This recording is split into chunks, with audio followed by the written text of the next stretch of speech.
Quero expressar, como nós não estamos em ambiente de culto, então cabe fazê-lo nesse momento. Quero expressar minha muita alegria de estar aqui com os irmãos mais uma vez, e não só isso, mas ter o prazer de rever esses irmãos tão queridos. Eles sempre falam que à época estavam sob o meu pastorado, e isso é verdade, mas justiça precisa ser feita. Eu acredito que eu e minha esposa aprendemos muito mais com eles do que eles conosco. E já naquela época, Simone era uma jovenzinha, né, de 20 e poucos anos, Oreb também, sargento do Exército, e como nos impactou já naquela época, né, por isso que a gente percebe a especialidade, uma das especialidades da Simone no treinamento de mulheres, criação de filhos, né? Nós ouvimos deles o que nunca tínhamos ouvido, para vocês terem uma ideia. Então foi muito precioso, e a partir dali houve um aprendizado mútuo, mas eu acredito que aprendi mais com eles do que eles de mim. E nós tivemos uma grata satisfação, porque estávamos no acampamento de carnaval e o Davi surgiu lá do nada, assim, né? Surgiu. E eu me lembro que quando a Sandra soube, o meu cunhado, que é pastor, também foi buscá-lo no aeroporto, e a Sandra falou assim: tem angu nesse pirão aí, tem angu. Davi não está vindo para cá para ver a gente, né? Uma distância dessa. Aí eu falei: então eu só tenho duas pessoas, ou é minha filha ou é minha sobrinha, né? Minha filha não é, porque eu não estou sabendo de nada, né? Porque aí também seria o cúmulo do absurdo, né? Aí, mas ele foi lá e claro, ainda processo de oração e tudo, mas o que nos trouxe muita alegria, Davi, eu falei para ele que isso é uma forma de unir as famílias, né? Meio tio Gessé, né? Meio de tabela, mas isso é uma forma, né? Claro que ainda é processo de oração, não há nada fincado. Estou falando isso aqui sob autorização, viu, Davi? Não fique bravo comigo não, depois fique bravo com sua mãe. Mas assim, foi uma alegria recebê-lo lá. O Davi pôde ver lá velhos amigos, lá no acampamento. Foi muito bom, foi uma preciosidade mesmo.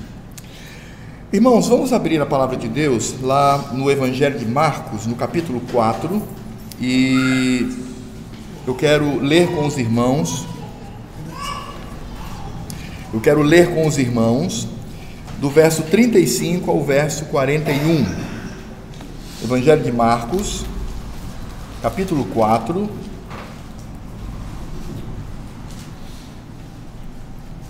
e eu quero ler do verso 35 ao verso 41.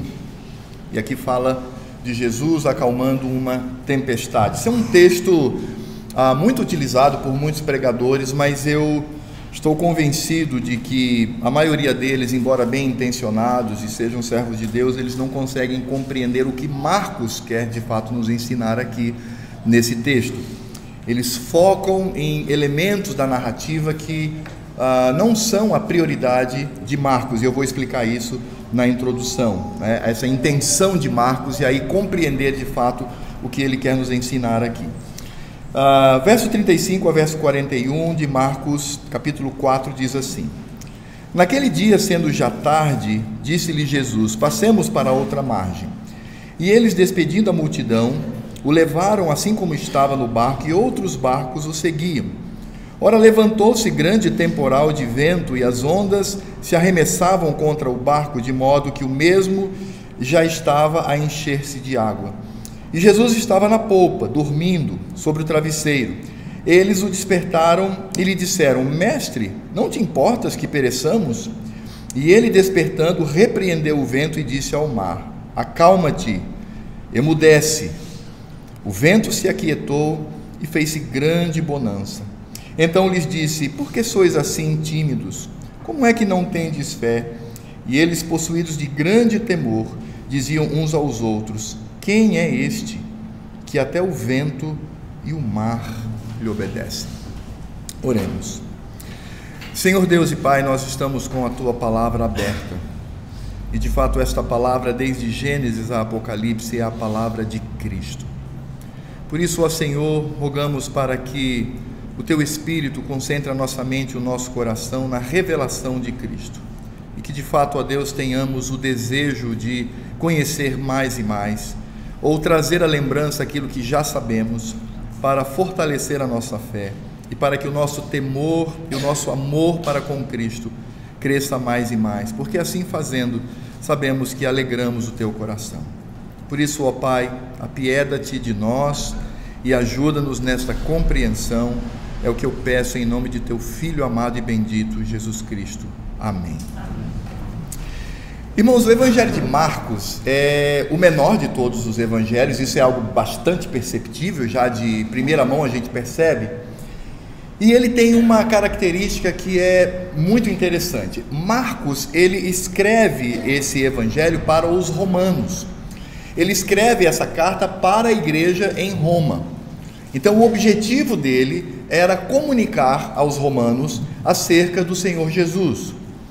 E isso era extremamente necessário, não só porque o Senhor mesmo, ele determinou isso, revelando a sua palavra, mas porque era necessário que os romanos entendessem esse mistério acerca do Senhor Jesus. Porque para os romanos, culturalmente, um rei, uma divindade, um Deus entre eles, deveria ter as características do César, porque em Roma, os irmãos sabem disso, eles adoravam a vários deuses e adoravam também a César. César era um deus, tanto que eles espalhavam as imagens de César por todo o império para que as pessoas cultuassem e adorassem.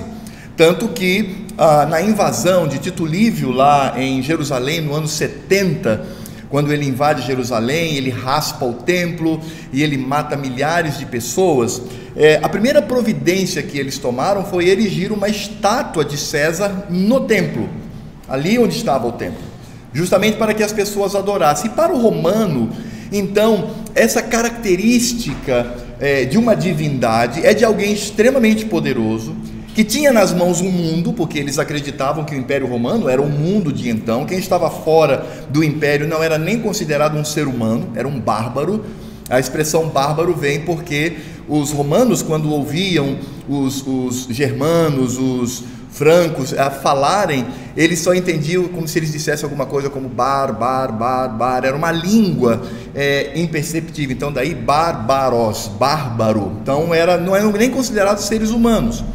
Então, de fato, um Deus encarnado, ele deveria dominar politicamente o império. E agora Marcos, ele tem uma empreitada. Ele vai mostrar que um nazareno, que viveu lá no norte, embora ele tenha nascido em Belém, mas ele era tido como nazareno, carpinteiro, era uma profissão de pobre, uma pessoa desprezada, alguém que morreu na cruz.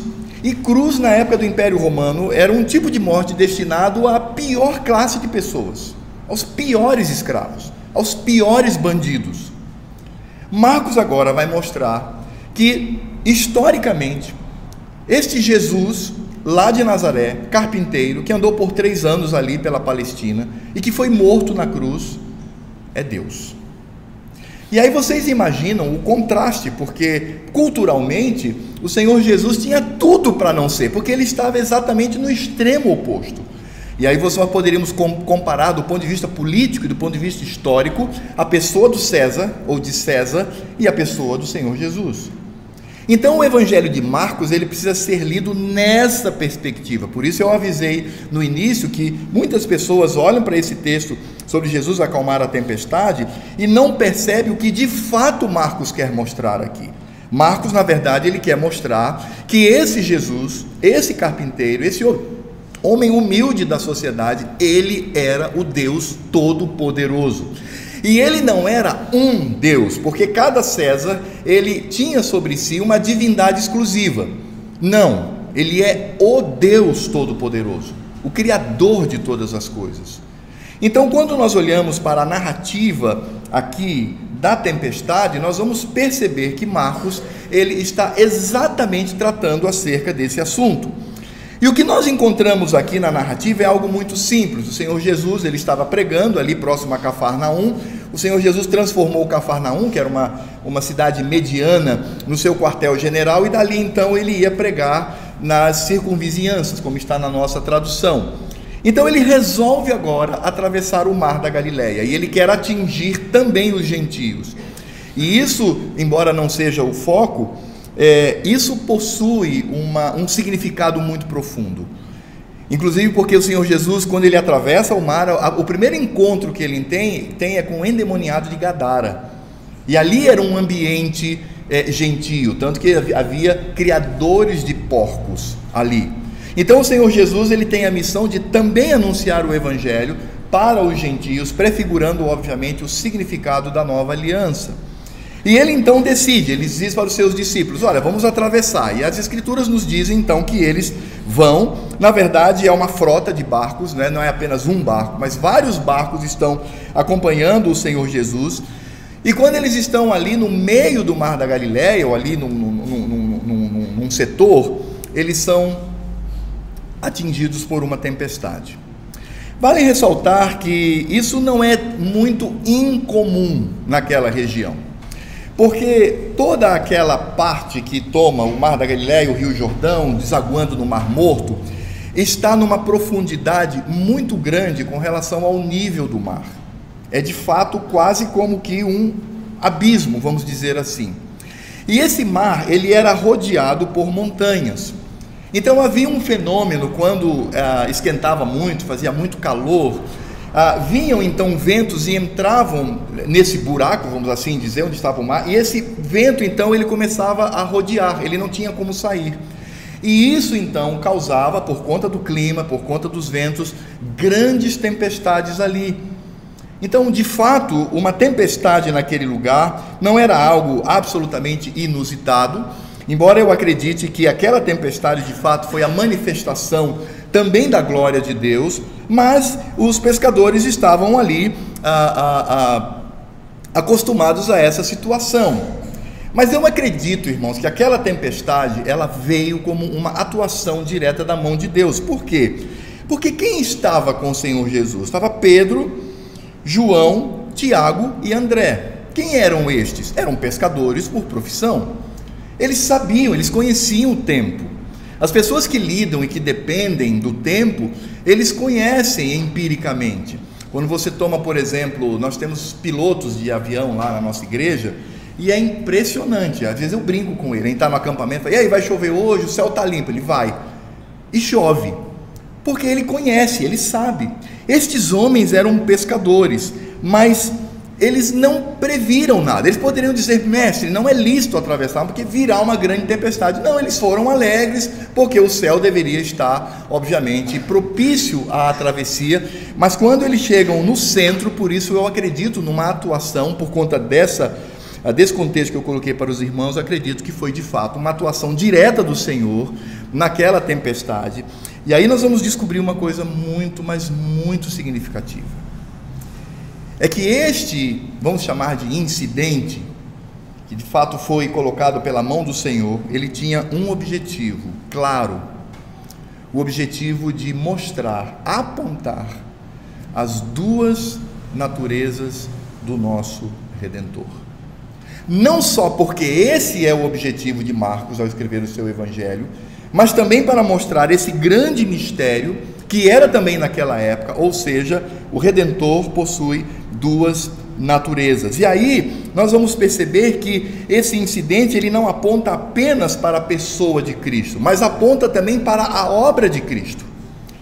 Então essa tempestade ela vai nos ensinar duas coisas: vai nos ensinar sobre a pessoa de Cristo e vai nos ensinar sobre a obra de Cristo, sendo esse obviamente o objetivo aqui do evangelista. Então, vamos ver aqui esses dois ensinamentos contidos aqui nessa narrativa tão simples, mas tão significativa. Bom, em primeiro lugar, a pessoa de Cristo. Nós sabemos que Cristo, ele possuía, como ainda possui, duas naturezas. Uma natureza humana e uma natureza divina. Essas naturezas são incomunicáveis. E esse é o grande mistério. Então, quando nós afirmamos que as duas naturezas do Redentor são incomunicáveis, o que nós estamos dizendo, ao contrário dos luteranos, que creem de outra forma, elas não se misturam. Porque se as naturezas de Cristo se misturassem, ele se tornaria um super-humano e ele se tornaria uma divindade de nível menor. E isso traria implicações perigosíssimas no que diz respeito à redenção de Cristo. Então nós temos ali a pessoa do Redentor. Nessa mesma pessoa temos então as duas naturezas, e essas duas naturezas, elas não se misturam. A natureza humana de Cristo é 100% ser humano, excetuando o fato de que ele não pecou. Todas as demais fraquezas do ser humano, o Senhor Jesus vivenciou. Então nós sabemos disso. Ele teve fome, ele teve sede, ele tinha necessidade para se locomover, ele tinha que andar. Ele era um homem, 100% ser humano, mas também ele era Deus.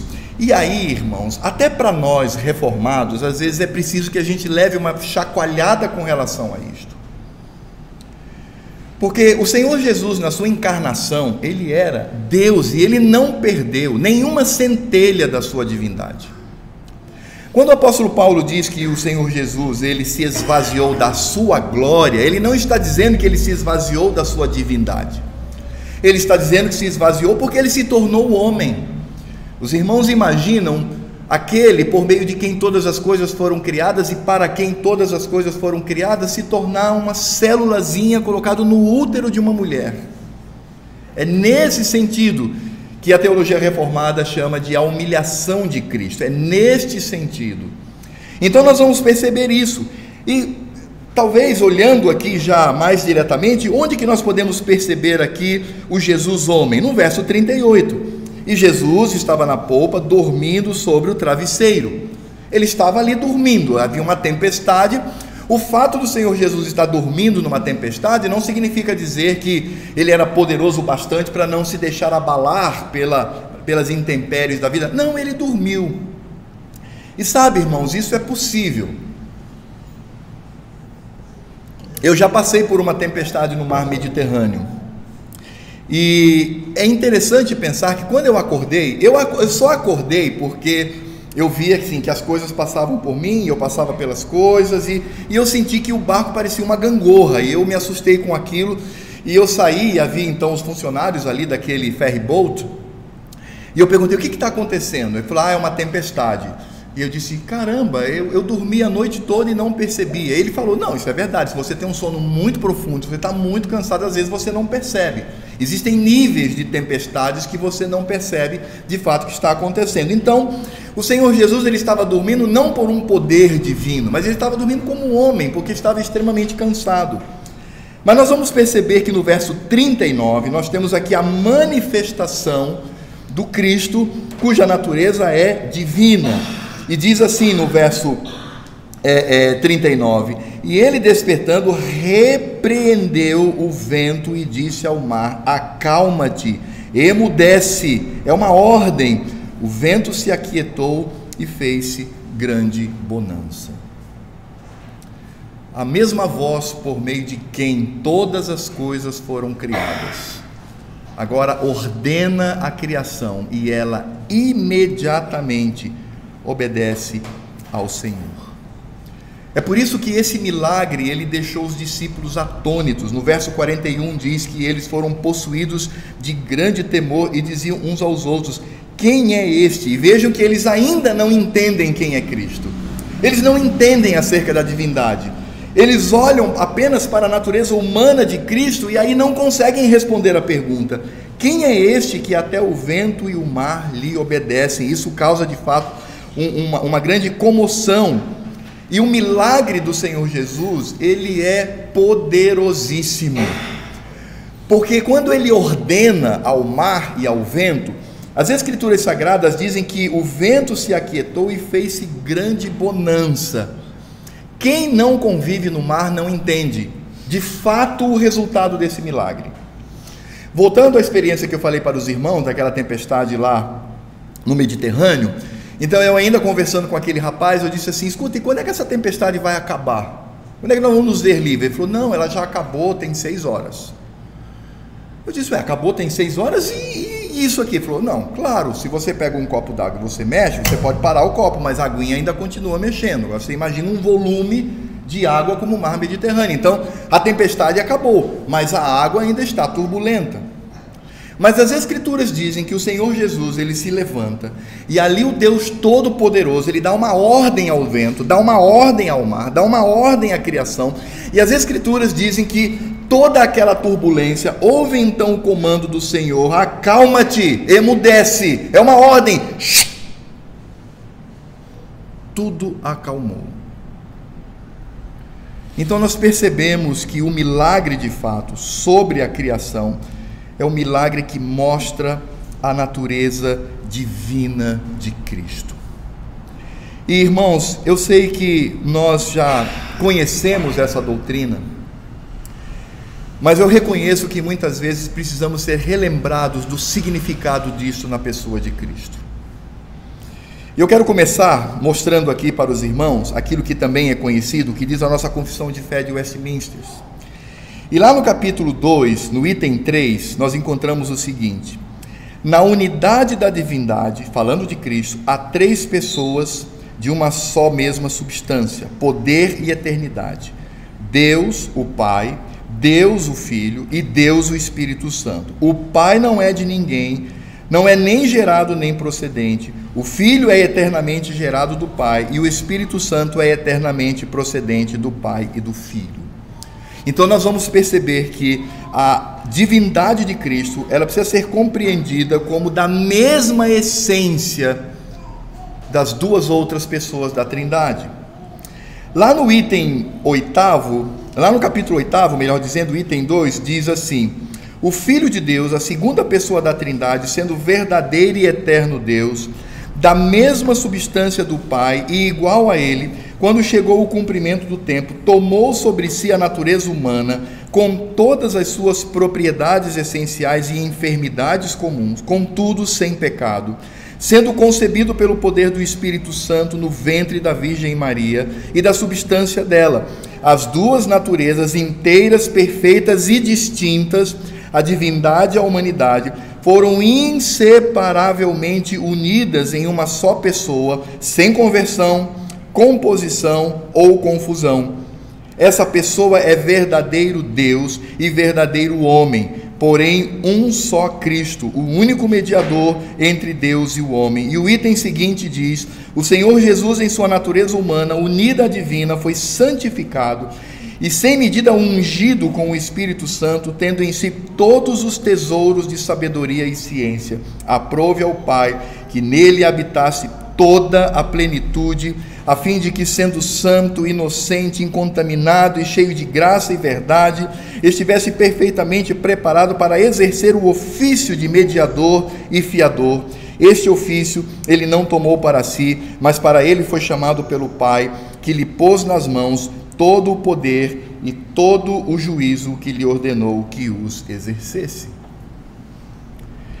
Irmãos, o que significa, diante daquilo que Marcos nos ensina, o que significa crer que Cristo é Deus?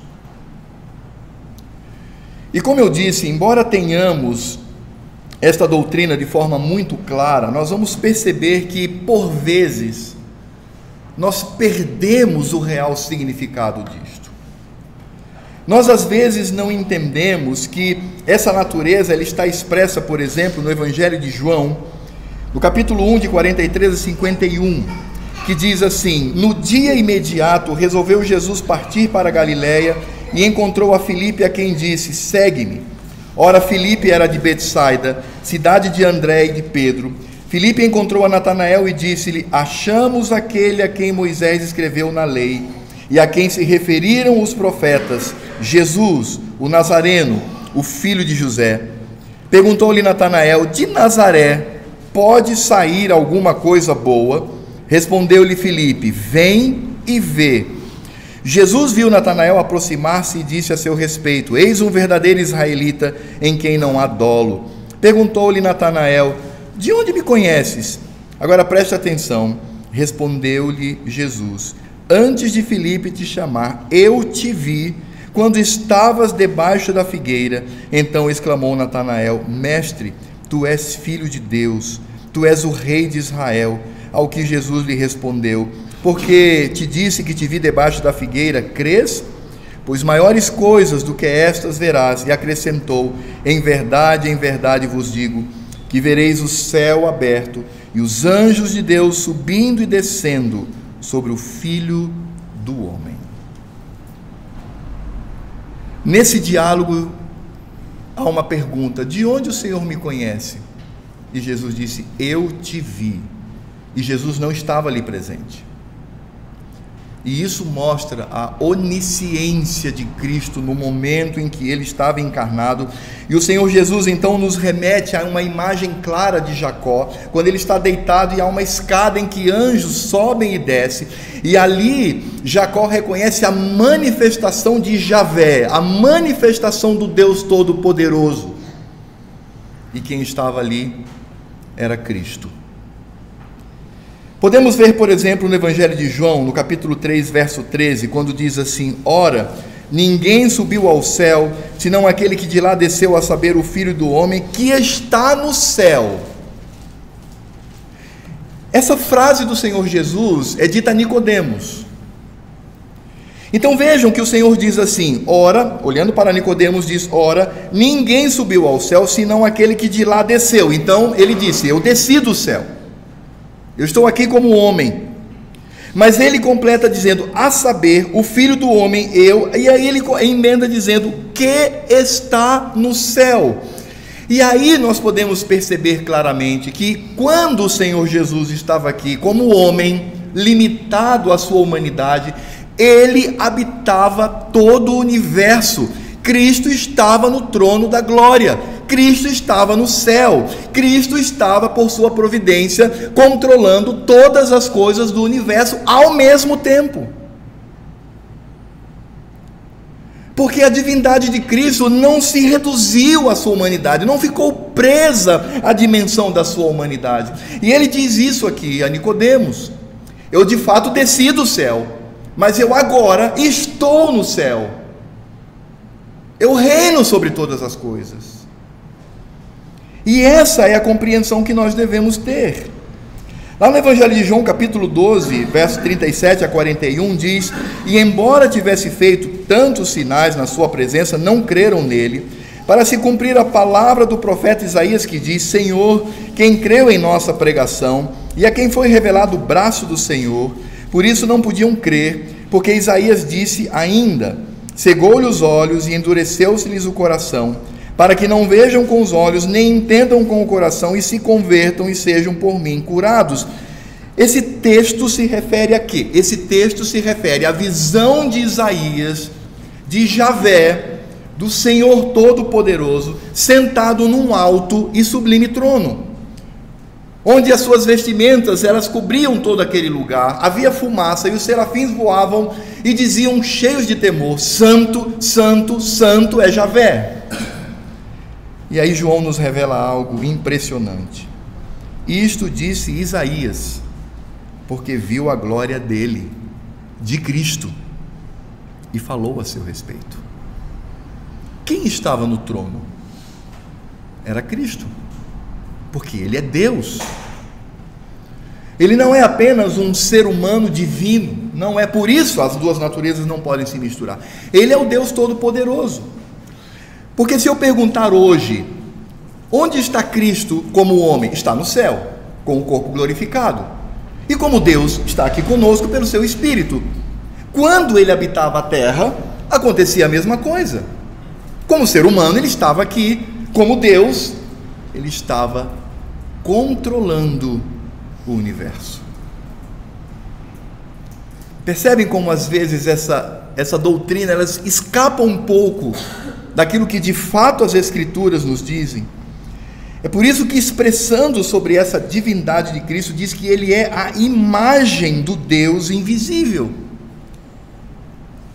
E aqui, obviamente, está mostrando a relação do Pai com o Filho. E Cristo, então, é essa imagem, como nós encontramos nas Escrituras, lá em Colossenses capítulo 1, verso 15. É por isso que o autor de Hebreus, também falando sobre esse mesmo tema, no capítulo 1, verso 3, diz: ele é o resplendor da glória, a expressão exata do seu ser, a expressão exata de Deus, sustentando todas as coisas pela palavra do seu poder. Quem sustenta todas as coisas pela palavra do seu poder? Cristo. E quando ele fez isso? Durante toda a eternidade. Houve um lapso aí nessa atuação de Cristo, como diz aqui, sustentando todas as coisas pela palavra do seu poder? Não! Quando o Senhor Jesus estava dormindo naquele barquinho, cansado, exaurido, não tinha forças como o homem que era e é, e quando ele estava ali naquela condição, naquele mesmo momento, ele estava sustentando todas as coisas pela palavra do seu poder, e isso pode ser visto numa palavra de comando, quando ele diz: acalma-te, emudece, eu sou o Senhor sobre todas as coisas. E é nesse sentido que precisamos compreender de fato a divindade do Senhor e de que maneira ela se expressa. É por isso que lá no Evangelho de João, capítulo 12, verso 45, diz: e quem me vê a mim, vê aquele que me enviou. E lá no capítulo 14, 8 e 9 diz: replicou-lhe Filipe: Senhor, mostra-nos o Pai, e isso nos basta. Disse-lhe Jesus: Filipe, há tanto tempo estou convosco e não me tens conhecido. Você ainda não entendeu quem sou eu.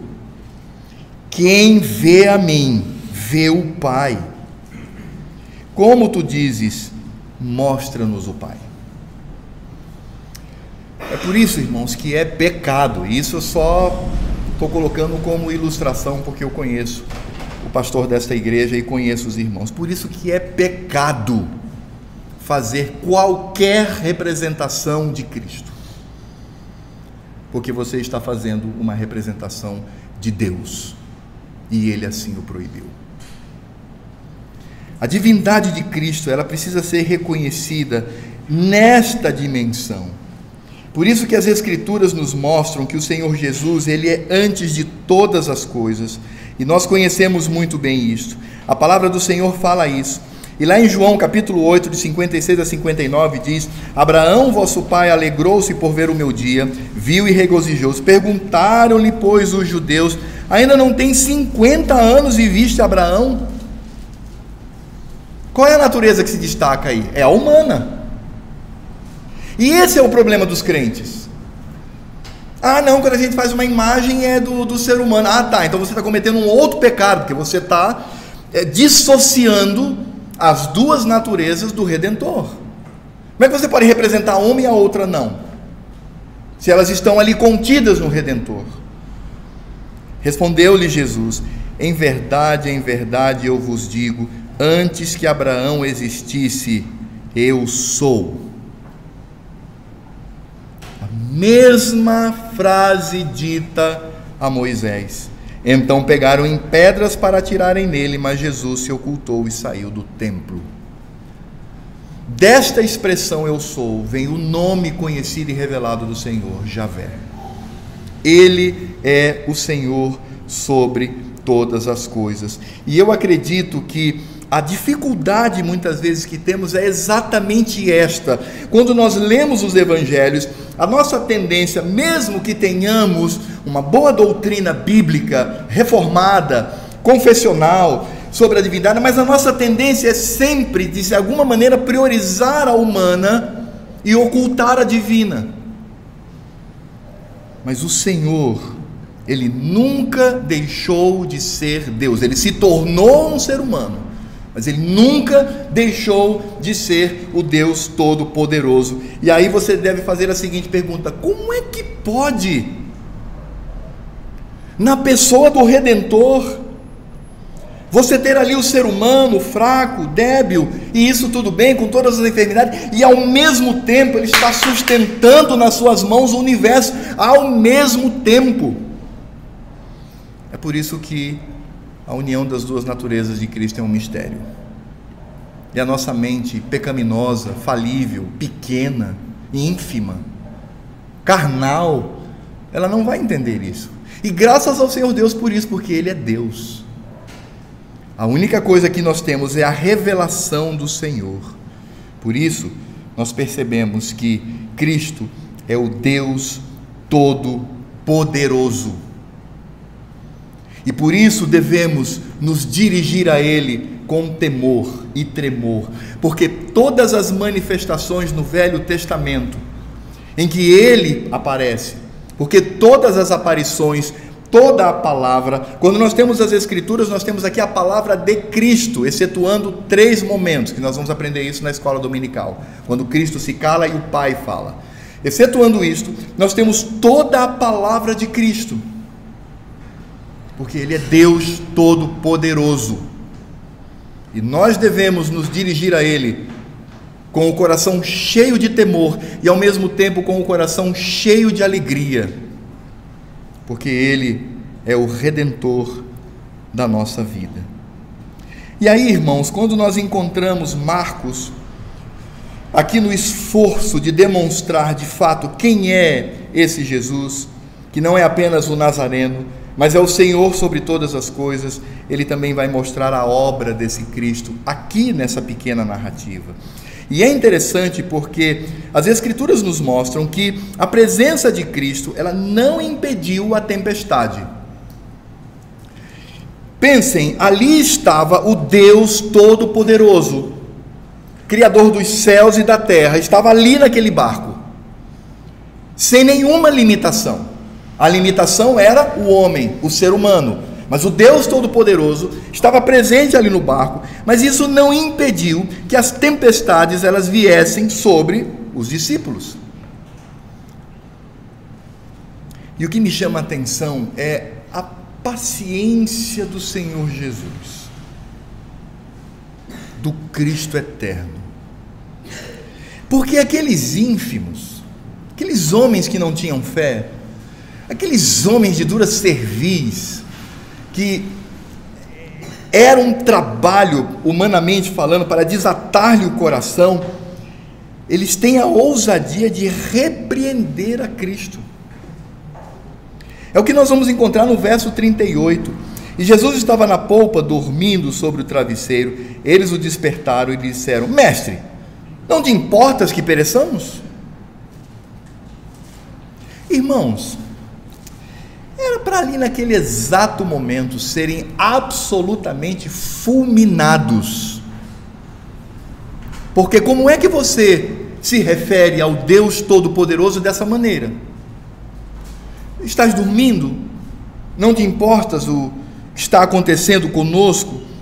E é interessante pensar que o Senhor Deus Todo-Poderoso, e aqui mais especificamente na pessoa do Filho bendito, Ele tem paciência, porque as Escrituras, que são a revelação de Cristo e a palavra de Cristo, mostram que servos no passado assim também o fizeram com Ele.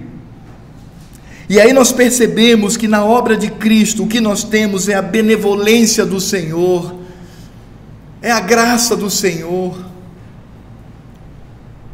Porque quantas vezes lá no íntimo, no recôndito do nosso coração, a gente é quase tendente a afirmar: Senhor, não estás sendo tão justo assim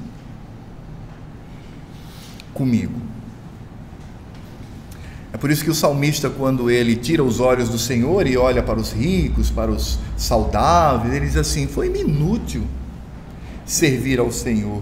E o que eu acho lindo naquele salmo é que ele diz assim: mas aí eu entrei nos átrios do Senhor, eu fui para o culto solene, e ali eu percebi a minha insensatez, e percebi a glória do meu Senhor.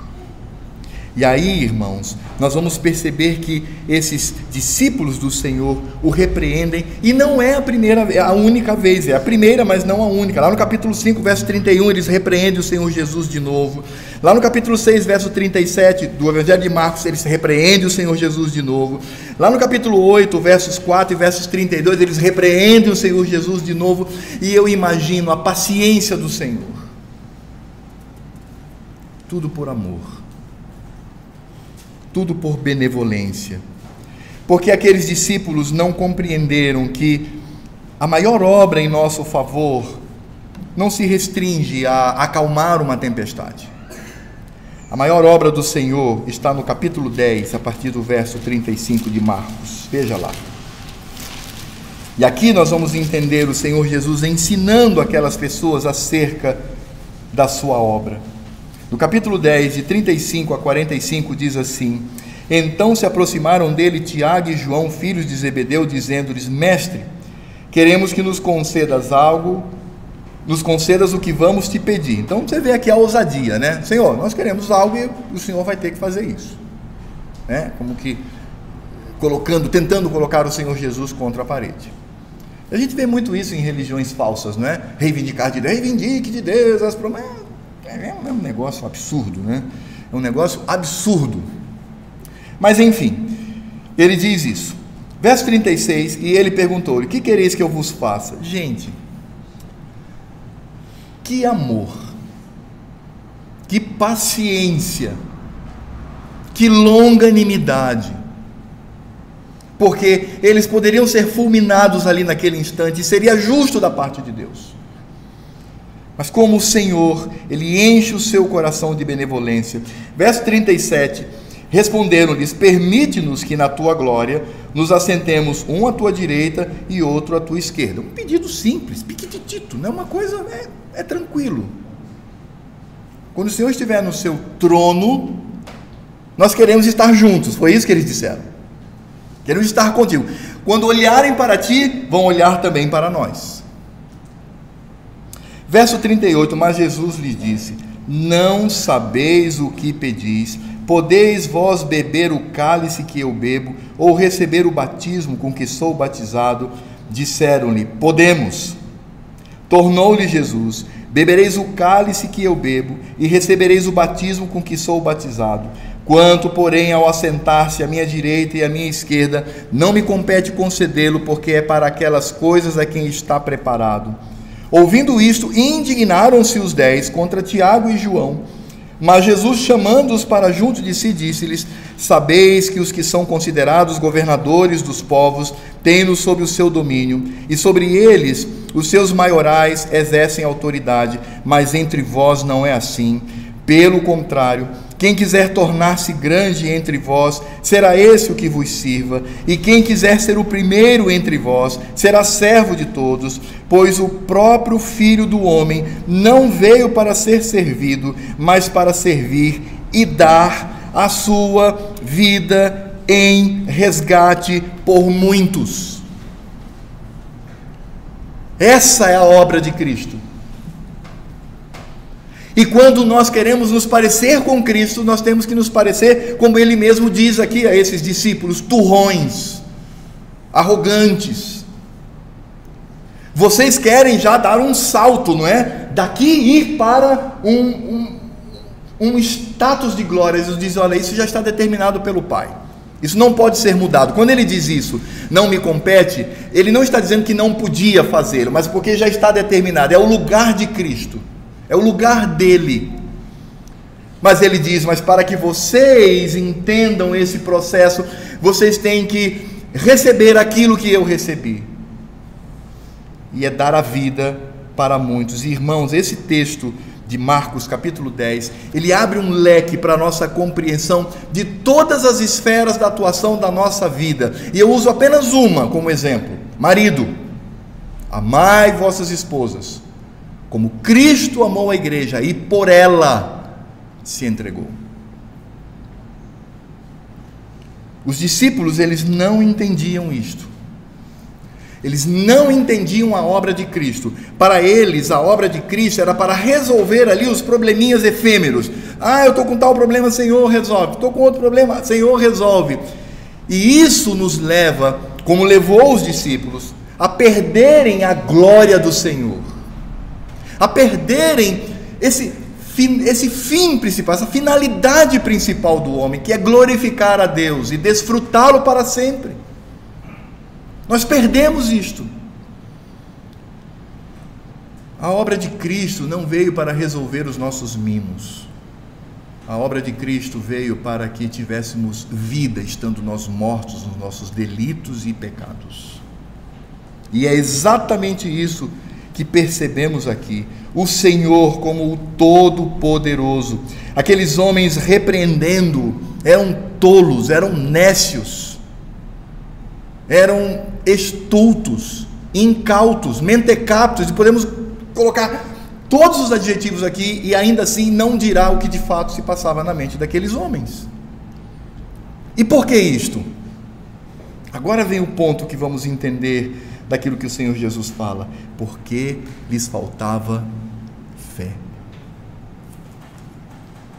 Eles não tinham compreensão de quem era Cristo, da sua obra e do que isso deveria resultar na vida daquelas pessoas. E aí é quando o Senhor Jesus mostra para eles claramente o grande problema que eles tinham diante da pessoa de Cristo, diante da obra de Cristo, e a glória que isso deveria conceder a Ele mesmo e ao Pai. Eles não faziam porque não tinham fé. É por isso que o Senhor Jesus, lá no verso 40, diz: então lhes disse, porque sois assim tímidos, como é que não tendes fé? E irmãos, eu quero deixar uma coisa bem clara aqui para vocês. Muita gente, quando prega esse texto, diz assim: tá vendo? Tem que ter fé. Você tem que ter fé e falar para a enfermidade e ela sai. Fala para o morto, ele ressuscita. Fala para o banco e tua conta bancária enche de dinheiro. Fé é isto, né? Você tem que fazer a sua fé funcionar. Essas pessoas, elas estão no mesmo patamar dos discípulos, elas não têm fé. Porque quando o Senhor Jesus diz: por que sois assim tão tímidos? Como é que não tendes fé? O Senhor Jesus não está falando de um poder inerente ou de um poder especial que Deus nos dá para que a nossa palavra seja uma palavra poderosa. Mas isso é tolice. Isso é não compreender o que o texto está dizendo. Quando o Senhor Jesus diz assim: porque sois assim tão tímidos, como é que não tendes fé? O Senhor Jesus, ele está se referindo aqui ao verso 35. Por quê? Porque no verso 35 diz: naquele dia, sendo já tarde, disse-lhes Jesus, passemos para outra margem. Palavra de Deus. A palavra de Deus naquele momento, de forma específica e particular para aqueles discípulos, hoje nos é revelada, disse: nós vamos atravessar. Passemos para o outro lado. Quem disse isso? O Deus Todo-Poderoso. Se o Deus Todo-Poderoso disse, por que duvidar? Porque uma tempestade no meio pode não só fazer com que duvidem, mas que tenham a ousadia, inclusive a arrogância de chamar a atenção do Senhor. O que o Senhor Jesus está dizendo é: vocês não creem na minha palavra, vocês não creem naquilo que eu disse, porque se vocês passando pela tempestade, e ali, olha, estamos passando por uma tempestade, que acontece? Nenhuma pessoa sábia, cheia de temor e amor, disse: não, calma, lembra do que o mestre falou, que íamos passar para o outro lado? Então vamos descansar, vamos lutar aqui, é o nosso ofício, mas nós estamos atravessando sob a palavra do Senhor, então nós vamos chegar ao outro lado. Não, eles não acreditaram nisso, eles não tiveram fé, e eles não tinham fé, porque eles não conseguiam entender quem estava no barco, eles não conseguiam ver o significado da lei de Deus, da palavra de Deus sobre a vida dele, porque eu repito, esta frase, passemos, o Senhor Jesus não disse, vamos tentar passar, vamos debaixo aí da experiência de vocês, navegantes e tal, usando a experiência de vocês passar, não, ele dá uma ordem, ele diz assim, passemos para outra margem, palavra de Deus, palavra de Cristo. Por que as circunstâncias podem mudar isso no nosso coração, como mudou no coração dos discípulos? Falta de fé. E a falta de fé nos leva a afrontar, nos leva a desonrar a Cristo. Porque Ele, na sua palavra, deve ser recebido por nós como o poder da manifestação e da revelação do Senhor. Por que sois assim tão tímidos? Como é que não tendes fé? Como não credes no que eu disse? E aí, o texto, toda a narrativa da tempestade faz sentido para nós. faz sentido que aqui o que Marcos está glorificando é o Cristo Todo-Poderoso. O que Marcos está fazendo é o contraste entre o nosso Redentor com as suas duas naturezas e a sua obra. E a obra de Cristo não se limitou à ordem e ao controle que ele tinha sobre a criação. Não era sobre a natureza, porque a natureza não existe. Natureza é uma criação dos iluministas, irmãos. A palavra natureza, ela é perniciosa. Eles criaram essa expressão vindo da palavra natural. Significa que não tem nada de Deus em tudo que nos rodeia. Então a gente precisa ter um pouquinho de cuidado também com algumas terminologias. Eu sou meio Caxias nessas coisas, né? Então, natureza não existe. O que existe é criação. E Cristo, na sua obra, não se limitou a apenas ordenar e a sustentar em meio aos discípulos a criação, mas o Senhor, ele veio para se tornar o nosso Redentor. Ele veio para ir à cruz do Calvário. E aqueles discípulos não entenderam isto. Eles não creram na palavra do Senhor. E, irmãos, como nós muitas vezes somos tentados a não crer na nossa vivência na palavra do Senhor. E é por isso que percebemos tantas aberrações em nome do Evangelho. E toda aberração começa quando nós descentralizamos Cristo e a sua obra e centralizamos as pessoas. Tem muita gente dentro da igreja que serve a Cristo porque não quer ir para o inferno.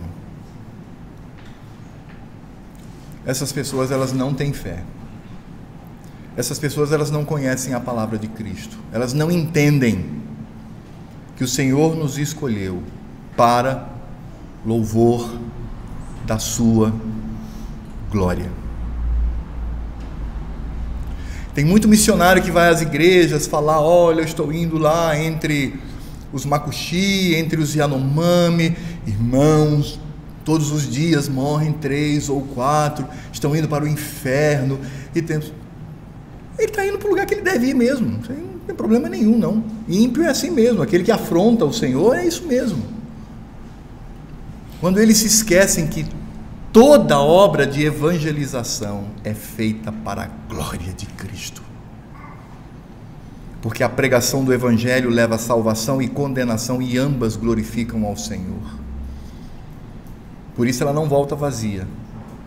Então, se alguém quer ser missionário, evangelista, por que você está fazendo isso? Porque eu quero a glória do meu Redentor. Eu quero ir no meio de um povo que afrontam ao Senhor, que levam o Senhor à ira. Eu quero ali proclamar o Evangelho, para que o Senhor, pela sua graça, se houver ali eleitos, eles possam se converter, e aquele lugar hostil, imundo, sujo, depravado, passe pela vida dos eleitos a glorificar o nome do meu Redentor. Eu quero cravar uma bandeira dizendo aqui se anuncia a história do Rei. Glória de Cristo, nossas necessidades, compreensão da palavra de Cristo, falta de fé.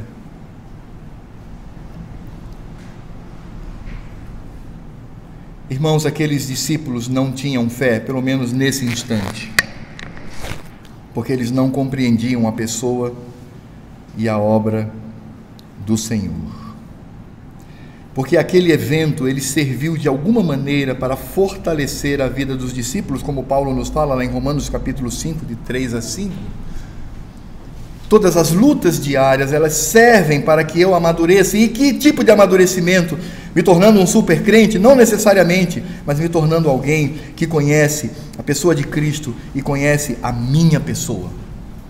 Quanto mais eu entendo quem sou e quem Cristo é, mais maduro, mais consciente eu me torno diante do meu Deus.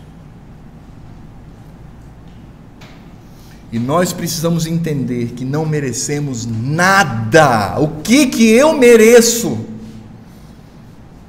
O que posso reivindicar do Senhor da glória como um direito meu? Nada. É como um verme. O verme, ele só pode reivindicar o fato de que ele é verme. Ele não pode passar disso. É por isso que a obra de Cristo, que perpassa a sua pessoa, a natureza e a divina, as duas naturezas de Cristo, ela vem e nos acolhe por puro amor. Por isso os nossos pais no passado diziam que era um privilégio morrer por Cristo, morrer por Ele, como uma oferta de gratidão, de glórias ao Senhor. É por isso que nós precisamos entender exatamente o que significa a pessoa e a obra de Cristo e as implicações disto na minha vida. Eu gostaria de fazer algumas aplicações nessa manhã aqui para os irmãos. A primeira delas é que a presença de Cristo na nossa vida, ela não vai impedir as tempestades da vida. Então não adianta, meu irmão, você reclamar, ser arrogante. Senhor, tantos anos nessa condição, Senhor, não é muito justo, Senhor. E fica naquele choro que provém de um coração que não tem fé. O Senhor Deus é tão perfeito na pessoa de Cristo que Ele utiliza estas tempestades para que sejamos amadurecidos. Isso me lembra de um irmão, o nome dele é Capelete, ele era conhecido como Macarrão. Ele é muito amigo de um outro pastor batista reformado, muito amigo meu, e ele desenvolveu uma doença incurável no rosto, e ele ia morrer com aquilo. E aí alguns irmãos, bem intencionados, equivocados obviamente, mas bem intencionados no coração, foram lá para curá-lo, e ele era um homem firme, reformado, e aí eles chegaram: olha, nós queremos orar pelo irmão, por essa enfermidade. Ele disse: olha, antes que os irmãos orem, eu preciso dizer algo para vocês. Eu estou consciente de que se o Senhor Deus, por sua graça, misericórdia, providência e provisão, me curar dessa doença, porque não tem mais jeito, vocês verão a glória de Cristo. Mas se o Senhor Deus não me curar, o que eu acho que deve ser o curso natural das coisas, e eu morrer, eu verei a glória de Cristo. Nós precisamos entender exatamente o significado dessas tempestades e cuidar do nosso coração para que não sejamos arrogantes contra o Senhor. E é interessante pensar também que Cristo, que também veio como homem, ele viveu as nossas fraquezas. O Senhor não sabe o que passamos apenas porque Ele é Deus Todo-Poderoso e conhece todas as coisas, mas Ele também viveu o que nós vivemos, excetuando apenas a prática do pecado.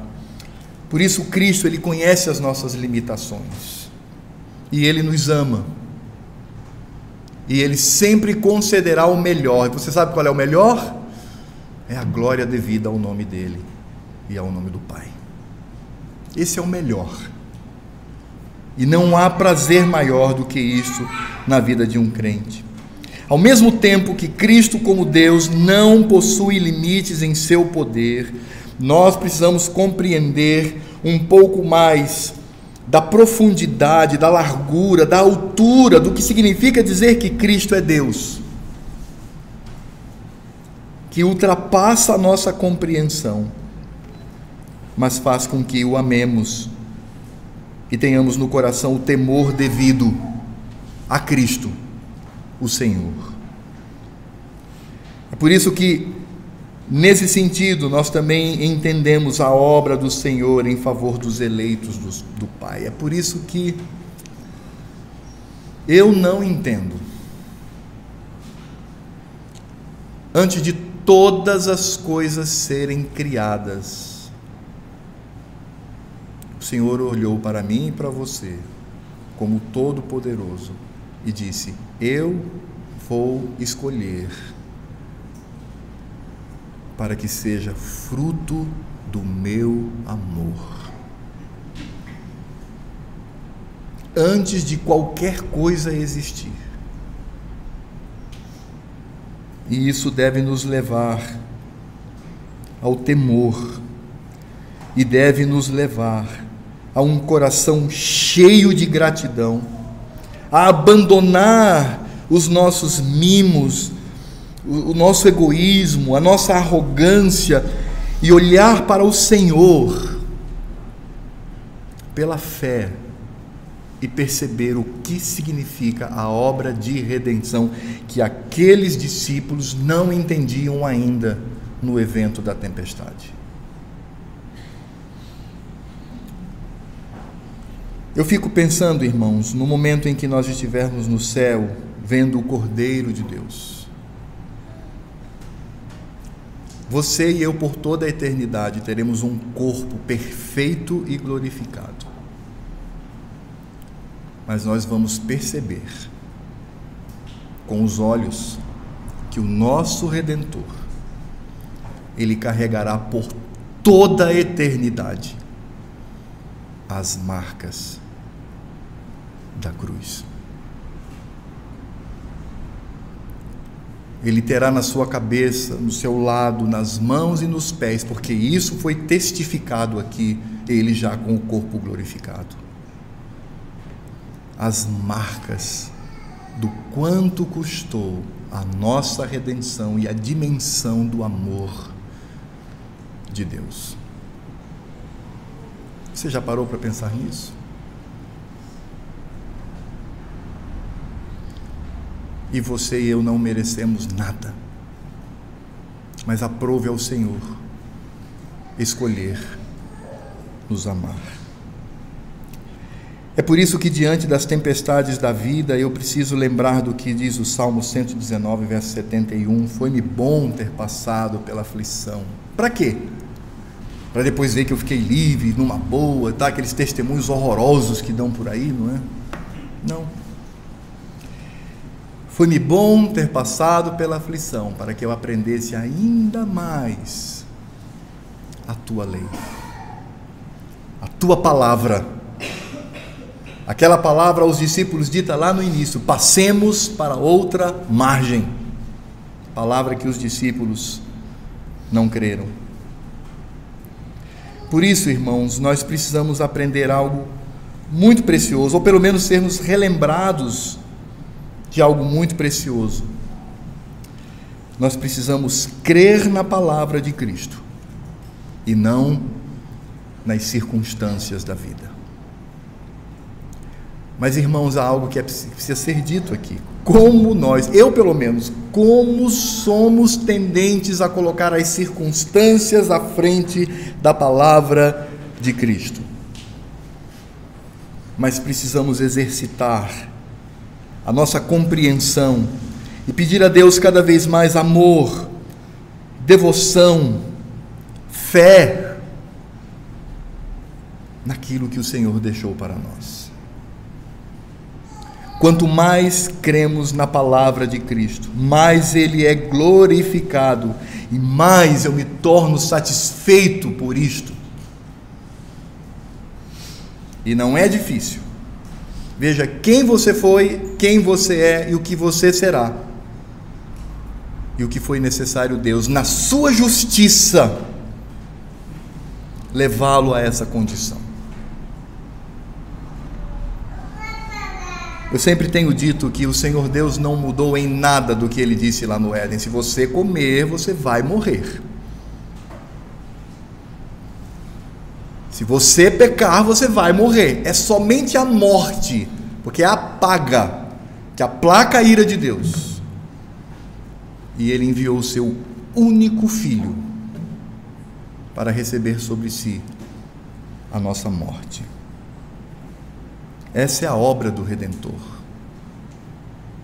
Este Redentor que é verdadeiramente homem e verdadeiramente Deus.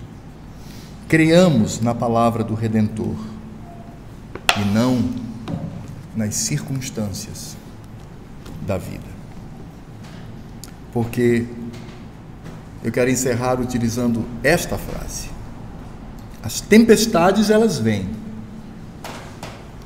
mas o meu Redentor está no barco comigo. Oremos. Senhor Deus e Pai, muito obrigado pela Tua palavra. Mais uma vez ela mostra quem somos e quem é o Teu Filho bendito. Nessa narrativa, do ponto de vista literário, tão simples, que reflete uma verdade histórica, porque foi exatamente assim que aconteceu, nos revela tesouros e mais tesouros daquilo que precisamos conhecer. Ó Senhor, muito obrigado pela Tua paciência, o Teu amor, longanimidade para conosco. Pessoas de coração muitas vezes endurecido, Senhor.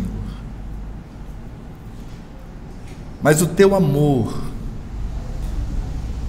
manifesto na pessoa de Cristo, Senhor e Deus sobre nós, faz com que nos envergonhemos, que o corar de vergonha venha no nosso coração e na nossa mente.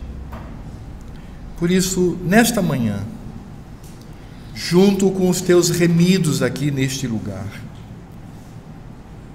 eu quero glorificar, exaltar, louvar o nome de Cristo. E ó Senhor, que privilégio fazer isto antes do Teu dia, o dia do julgamento dos ímpios. Que privilégio é conhecer e saber sobre Cristo, a Sua obra, e a alegria e o privilégio de glorificá-lo, de adorá-lo. Ó Senhor, muito obrigado, porque nos mares desta vida, certamente passamos por muitas tempestades, mas não devemos olhar para elas, devemos olhar para a Tua palavra, que é segura, firme, eterna, absoluta, verdadeira, e assim descansar no Senhor. Ó Deus, faz-nos crentes maduros, e este amadurecimento vem quando eu entendo mais e mais quem eu sou, e mais quem Cristo é na minha vida. Tem misericórdia, Senhor, e ao mesmo tempo enche-nos de júbilo e alegria. Por isso, mais uma vez, eu repito, queremos glorificar o nome do Teu Filho, exaltar o nome de Cristo, o Senhor da nossa vida, reconhecer que Ele é Deus sobre todos nós e ao mesmo tempo o nosso Redentor. A Ele toda a honra, toda a glória, toda a majestade, todo o louvor, e isso nos traz alegria. No nome dEle nós oramos, Pai. Amém.